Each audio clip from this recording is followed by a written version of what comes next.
You will never be as good as your brother. The words landed softly, wrapped in a laugh, passed across the table like a harmless joke. Diane Carter didn't even look up when she said it. She was spooning mashed potatoes onto Aunt Melissa's plate, smiling the way mothers smile when they think they're being honest, not cruel. The table went quiet anyway. Alexis Carter sat frozen in her chair, fingers tightening around the stem of her water glass. She was 29 years old, a financial analyst living in Seattle, someone who spent her weekdays advising companies how to manage risk and prevent collapse. Yet here she was, back in her parents' dining room in Tacoma, feeling 12 again. Small, exposed, measured against a brother who wasn't even present. Rick cleared his throat. Aunt Melissa gave a tight chuckle, the kind people use when they don't want to get involved. Brandon, the golden child, was late as usual. He always was. Somehow, even his absence took up space. Alexis forced a smile. That's what she'd always done. Smile, swallow it.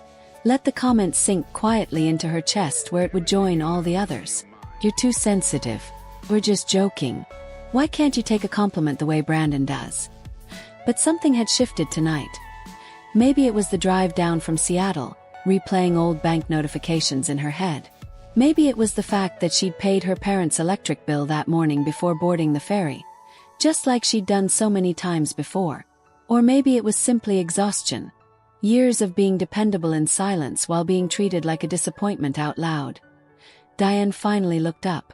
Oh, don't be like that, Alexis. You know I'm kidding. Alexis set her glass down carefully.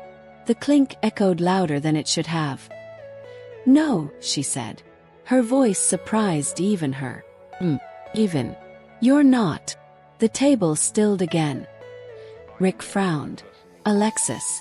I've been sending you money for 6 years, she said, cutting in gently. Rent help. Utilities. Credit card payments. Emergency loans. That were never paid back. I've paid this house's internet bill longer than I lived here. Aunt Melissa's eyes widened. Diane blinked, then laughed. What money, Alexis? She said lightly. We've never received a single dollar from you. That was the moment. Not the insult. Not the comparison to Brandon. But the denial. The clean, effortless gaslighting, delivered with a smile and witnesses. Alexis felt something inside her finally click into place. She pushed her chair back and stood. I'm done, she said. I'm done sending money. Rick's face hardened. Don't be dramatic. Dan scoffed. This is unbelievable. You come here accuse us. Alexis reached into her bag. She didn't rush. She didn't shake. This wasn't impulsive. This was prepared. She placed a thick manila folder on the table and slid it forward. The sound of paper against would cut through the room. I kept everything, she said. Every transfer. Every note. Every so-called little favor. Diane's smile faltered. Alexis opened the folder and fanned out the pages. Bank statements, highlighted transfers, dates circled in blue ink. Monthly payments. Enough. Emergency deposits labeled "Don't tell your father and we'll pay you back soon." There were notes in Diane's handwriting. Screenshots of text messages. Even interest calculations Alexis had done out of habit, not expectation. Aunt Melissa leaned forward, her hand flying to her mouth. Rick stared at the table, color draining from his face. Diane went pale. This doesn't prove anything, she said, but her voice had lost its edge. Alexis met her eyes for the first time that night. It proves I was never joking, she said. And I'm done pretending this was normal. The front door opened then. Brandon's voice drifted in from the hallway, loud and carefree. Sorry I'm late. Alexis didn't turn around. She gathered the folder back into her arms, steady as ever. I didn't come here to fight, she said. I came here to stop. She walked past them, past the half-eaten dinner, past the family photos lining the walls, most of them featuring Brandon front and center. To the door she paused. You taught me to keep records, she said quietly. This is just me listening. And as she stepped out into the cold Tacoma evening, Alexis knew this wasn't the end of the story. It was the first time the truth had been placed on the table. And it wouldn't be the last. It hadn't started as exploitation. That was the hardest part to admit. 5 years earlier, Alexis had been 23, freshly out of grad school, still wearing the soft optimism of someone who believed effort would always be matched with fairness. She'd landed her first real job as a junior analyst in Seattle. Nothing glamorous but steady. Health insurance, a modest salary, the kind of stability her parents had always said mattered more than passion. The first call came 3 months in. Her dad, Rick, sounded embarrassed. There was a leak in the roof. Insurance was being difficult. They just needed a small deposit to get a contractor to come out. $150, he said. Temporary. We'll pay you back when things calm down. Alexis didn't hesitate. She transferred the money before the call ended. It felt good, even proof she'd made it, proof she could help. Families did that for each other. Things never calmed down. A few months later it was the power bill, then the water, then the car insurance renewal that had somehow been forgotten. Each request came wrapped in apology and reassurance, always framed as a one-time thing. Alexis noticed the pattern before she named it. Small asks, spaced just far enough apart to feel coincidental. By year 2, it had become routine. She set up automatic transfers so they wouldn't have to ask. Power and water averaged about $250 a month. Car insurance was $90. The phone bill never stopped. There were also the little things. $40 here, $60 there. Grocery gaps, gas money, prescription copays. They added up quietly, the way leaks do. There were special requests. $2,300 for Brandon's real estate coaching course. It's an investment, Diane had said proudly. This could really take him places. Emergency grocery runs that ranged anywhere from $60 to $300, depending on the week. Various bills that were always described as temporary help and never mentioned again. Alexis tracked everything. Not because she was resentful yet, but because she was a professional. Numbers made sense. Numbers told the truth even when people didn't. What the numbers showed was a slow bleed. To afford it, Alexis stayed in a cheaper apartment without in-unit laundry, hauling her clothes down 2 flights of stairs every Sunday night. She delayed replacing her tires long past the warning tread. She skipped a California trip with friends she'd been looking forward to since college. She put off moving to a better neighborhood because it would mean an extra $200 a month. Money already spoken for. Her retirement account sat untouched. There would be time for that later, she told herself. Right now, her family needed her. They needed more than money. Almost every weekend, Alexis drove down to Tacoma. She fixed internet problems, set up online banking for her dad, synced her mom's phone to the TV so Diane could watch shows without calling for help. She reset passwords, updated software, explained the same things over and over with patience she didn't realize was labor. She wrote Brandon's LinkedIn bio, built copy for his personal website, cleaned up his resume after he asked, once, then never followed up. No one thanked her for any of it and the family narrative. Brandon was the success story. He's doing so well, Diane would tell relatives. He's really taking care of us. That boy is such a blessing. Alexis would listen from the kitchen, biting into her food, knowing the lights stayed on because of her automatic transfers. Not Brandon's charisma, not his half-finished courses or rooftop bar lifestyle splashed across social media. But Alexis had a role in that story too. Lexi is steady. Lexi is fine. Lexi has a good job. Those 3 phrases followed her everywhere. They were used to explain why she didn't need praise, why she wasn't checked on, why her sacrifices went unnoticed. Stability became invisibility. Dependability became permission. By the time she realized what was happening, the pattern was locked in.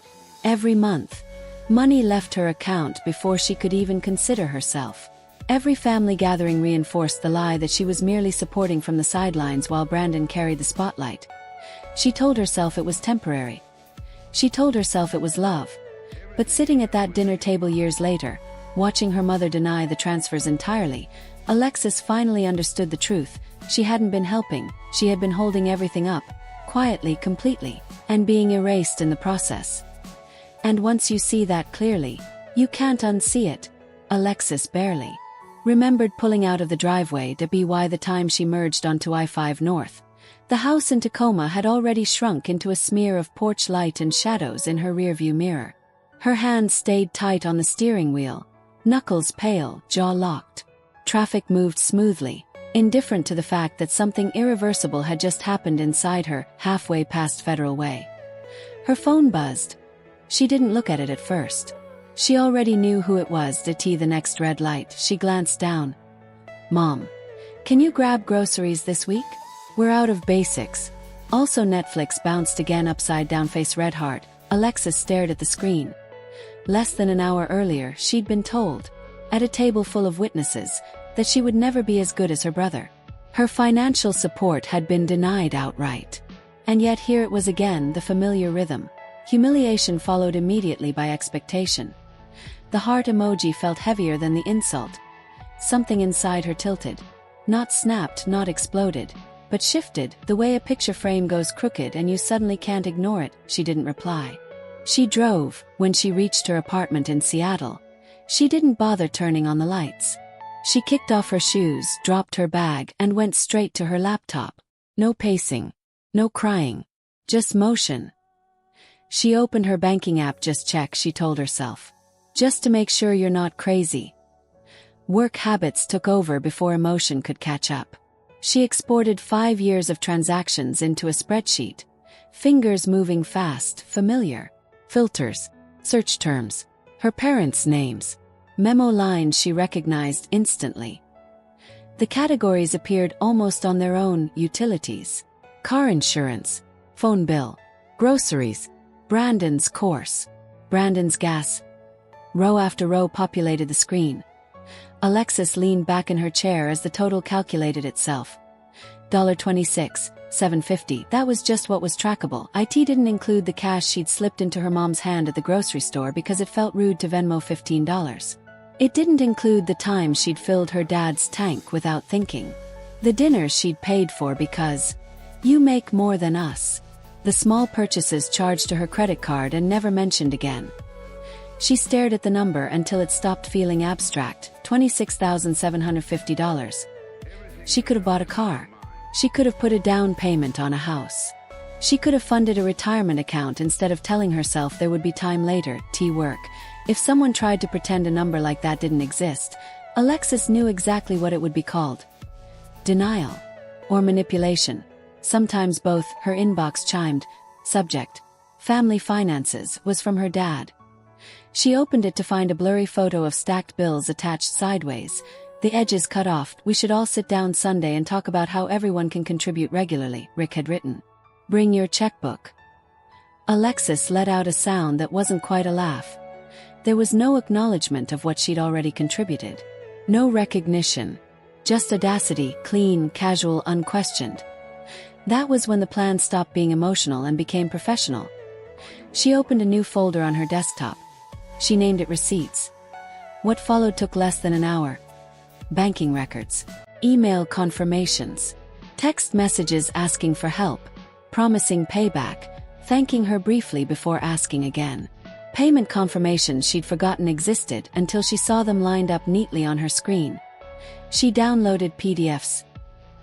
Took screenshots. Organized everything by year.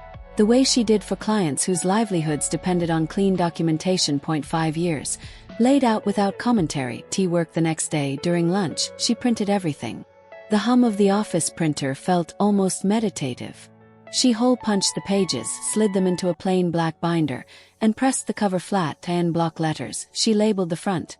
Why the irony didn't escape her. That evening, her phone buzzed again. Mom, don't forget Sunday dinner. Also, if you're out, we need more paper towels. Alexis typed back before she could overthink it. Sure. I'll bring what you need.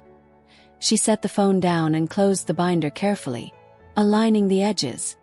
You wanted paper, she thought. You have no idea what I'm about to put on the table. For the first time in years, Alexis slept without setting an alarm to check her bank balance. The numbers were finally telling the story she'd been living all along. And soon, everyone else would have to read it too. Sunday didn't feel like Sunday. When Alexis walked into her parents' house, the usual noise was missing. No overlapping conversations. No clatter of pots. No smell of something overcooking. The dining table was already cleared, stripped down to purpose. Rick's laptop sat open at one end. A stack of envelopes lay beside it. A yellow legal pad covered in penciled numbers rested between them like a prop. This wasn't dinner. This was accounting. Rick gestured to a chair. "We're going to work this out like a team," he said, already tired. Diane paced behind him, chewing on her thumb, an old habit that only appeared when money was tight. Aunt Melissa sat upright at the corner of the table, posture careful, eyes alert. Brandon leaned back in his chair, phone in hand, scrolling, unbothered. He hadn't even looked up yet. Rick cleared his throat. "It's getting tight. Inflation, gas, all that stuff. We thought it would be good if we all pitched in regularly." Diane jumped in quickly. "Brandon has been doing so much already. But maybe you could just formalize what you're already helping with, Alexis. Make it easier." Aunt Melissa nodded. "Family budget meetings are smart." Alexis listened without interrupting. Rick smiled thinly. "Lexi's always been so dependable. We never worry with her. She understands responsibility." That word, dependable, landed like a verdict. Alexis reached down and lifted the binder from her bag. She placed it at the center of the table. Before anyone could continue, she said evenly, "Before we talk about a plan, I need everyone to see what my plan has already been for the last 5 years." Diane frowned. "What is that, Alexis?" Rick squinted. "Did you bring your work stuff, honey? This isn't that kind of meeting." Alexis opened the binder. Page 1 was simple. Clean summary sheet. Each year listed. Totals aligned. A grand total at the bottom in bold. Diane leaned forward instinctively. The color drained from her face so fast Alexis actually saw it happen. Diane laughed. Sharp, brittle. "What is this supposed to be? These are just little things." Rick waved a hand. "Lexi, this doesn't mean anything. It's just family helping each other." Alexis flipped the page. March. Utilities, $250. Car insurance, $90. Walmart, $62. Brandon's coaching course, $300. April. June. The pattern repeated itself with mechanical precision. Diane snapped the binder shut. Hard. "We don't need to see every little thing you've ever done." Her voice rose. "We've never asked you for that much." Alexis didn't raise hers. $26,750, she said. "That's just what's trackable. Not counting cash. Not counting gas. Not counting groceries I put on my card because you said you were saving." Brandon finally looked up from his phone. "Whoa," he said. "Lex, you've been keeping score. That's weird. It's family." Diane seized on it instantly. "Exactly. This is family, Alexis. You can't just throw numbers in our faces like some accountant." She leaned forward, eyes sharp now. "You'll never be as good as your brother if you keep acting like this." The sentence hung in the air. The same words. The same dismissal. Alexis stood, her legs buzzed, but her voice stayed calm. "If I'm never going to be as good as Brandon no matter what I do," she said, "then tell him to pay the bills." She looked around the table. The power, the water, the car insurance, the phone, dreaming, Walmart orders, his coaching courses. She met Brandon's eyes. "Because I'm done. I'm not sending money anymore." Silence followed. Rick's mouth opened. Closed. Diane straightened. Her voice dropped into something smooth and deliberate. "What money, Alexis? We've never received a single dollar from you." She said it slowly, confidently, like repetition might make it true. Alexis reopened the binder and turned it toward her. She tapped the first page. Once. "Every dollar is right there," she said. "Every transfer, every note, utilities, insurance, Brandon's gas, Brandon's course." Her voice hardened just enough. "You don't get to erase it because admitting it makes you uncomfortable." Diane shoved the binder away like it burned. "You're being dramatic. These were gifts. You never said you expected anything back. We thought you wanted to help. Alexis nodded. I never asked for anything back. She paused. I asked to be respected. Her throat tightened, but she kept going. I asked not to be treated like a walking ATM you could insult over dinner and then text for money on the way home. Rick shook his head. This isn't how families work, Lexi. Families don't keep ledgers. Alexis picked up the binder and hugged it to her chest, solid and grounding. But families also don't pretend $26,000 never happened, she said. Families don't rewrite history to make the golden child look like the hero while the person actually paying is told they'll never measure up. She grabbed her purse and stood taller than she felt. I'm your daughter, not your bank. Her voice softened but didn't bend. I'll still come to dinner. I'll still pick up the phone. But the money stops here. If you need help, you can ask. And you can hear no. That's my boundary. She nodded once to Aunt Melissa, who whispered, Maybe we should all cool off. Alexis walked out behind her, voices rose. Diane sharp, Rick calling her name, Brandon muttering about overreacting. She didn't turn around. For the first time in years, she drove home without mentally calculating how to fix their lives.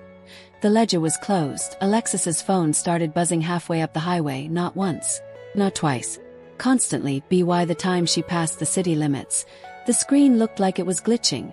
Missed calls stacking on top of each other. Brandon. Over and over.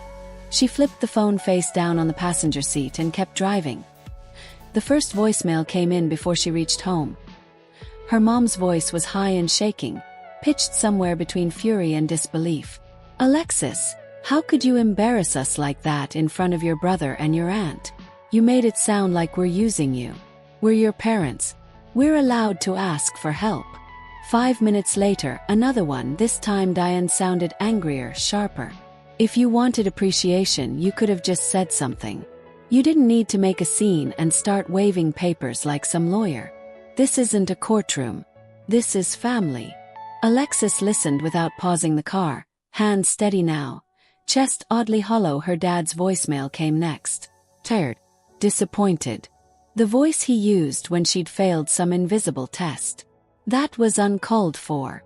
Your mom is upset. Brandon's upset. You made it sound like we're bad people. Beep.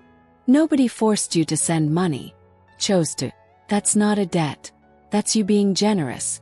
Families don't keep score. Then Brandon. Alexis deleted his halfway through.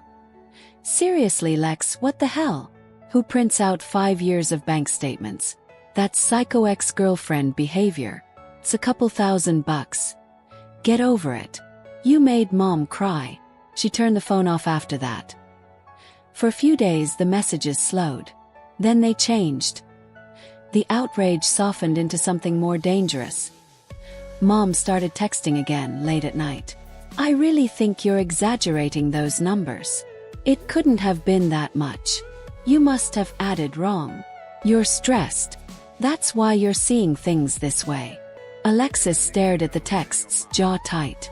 5 years of spreadsheets, audits, and reconciliations at work, and suddenly she didn't know how to add. Her dad followed up with an email. Attached was his own spreadsheet. Parse. Floppy. It listed things they'd done for her years ago. School clothes, a used car when she was 19. The closing line stung more than the numbers. We've done more for you than you realize. Maybe we should all be grateful and stop putting price tags on everything. The implication was clear. They were even. Or worse, she owed them. Then came Aunt Melissa. She called to talk it out, suggesting coffee near Alexis's office. When Melissa arrived, she wore a tight smile, the one relatives use when they're about to deliver hard truths disguised as concern. I get where you're coming from, Melissa said, stirring her drink. I work at a bank. I know money can be stressful. Alexis didn't interrupt. But you can't treat your parents like clients, Melissa continued. They're just floundering a little. You're doing well. It's natural they lean on you. She lowered her voice. Your mom is really hurt. She says you threw everything in her face like she was some kind of freeloader. She's crying a lot. There it was. Maybe, Melissa said gently. You could apologize for the way you handled it. And then quietly keep helping until they get back on their feet. You'll make the money back. Family, you don't. The old guilt flickered. The familiar pull of being the dependable one. Then Alexis pictured the total. $26,000. Her mother's face going white. The binder slamming shut. I'm not treating them like clients, Alexis said finally. I'm treating myself like a person whose work and money mean something. Melissa sighed like Alexis was being difficult. Just don't let pride cost you your family. Back at the office later that week, Alexis sat at her desk, heart heavy, hands shaking. She almost opened her banking app, almost reset the transfers just to make the noise stop. Instead, she opened a different tab. She canceled every autopay tied to her parents' names. Utilities gone. Car insurance gone. Monthly grocery top-up gone. Then she set up a new automatic transfer. Same amount, different destination. Checking to a separate savings account. She labeled it Me. She opened the IRA she'd been putting off for years and scheduled a small monthly contribution. The numbers weren't big yet, but for the first time they pointed toward her future. The manipulation went public after that. Her mom started posting vague Facebook statuses about ungrateful children who only see dollar signs and people who forget who raised them. Cousins liked the posts, unaware they were taking sides. Brandon posted a selfie in his SUV. No one is coming to save you. Hustle or go home. Alexis laughed out loud at the irony. Reality crept in quietly. Her dad accidentally sent her a photo of an internet shut-off notice. Sorry, wrong person. Ignore that. Her mom called crying about a final power warning. In the past, Alexis would have fixed it without thinking. This time she said, I'm sorry you're dealing with that. Have you called them about a payment plan? The silence on the other end was long. Brandon texted a week later. Need a quick 300 to lock down a staging company. Big commissions coming. Alexis typed slowly. I'm not sending money anymore, remember? 3 eye roll emojis came back. Guess the receipts changed you. Good luck when mom cuts you off. Her chest hurt afterward like someone pressing a thumb into a bruise. Nights came where she lay awake imagining their house going dark, her mom pawning jewelry, her dad working himself into exhaustion. Then she remembered the dinners she skipped, the trips she never took. The future she postponed so they could pretend Brandon was carrying them. Few weeks in, the adjustments became visible. Her mom mentioned selling old jewelry online, waiting for Alexis to intervene. She didn't. Her dad picked up weekend maintenance work at an apartment complex. Complained, but did it. Brandon stopped posting rooftop bars. Now it was open houses and coffee shops. A cousin mentioned he lost a potential client because he couldn't front staging costs. The pattern was clear. When the money stopped, the story changed. And when the story changed, reality finally had to show up. For the first time, Alexis let it.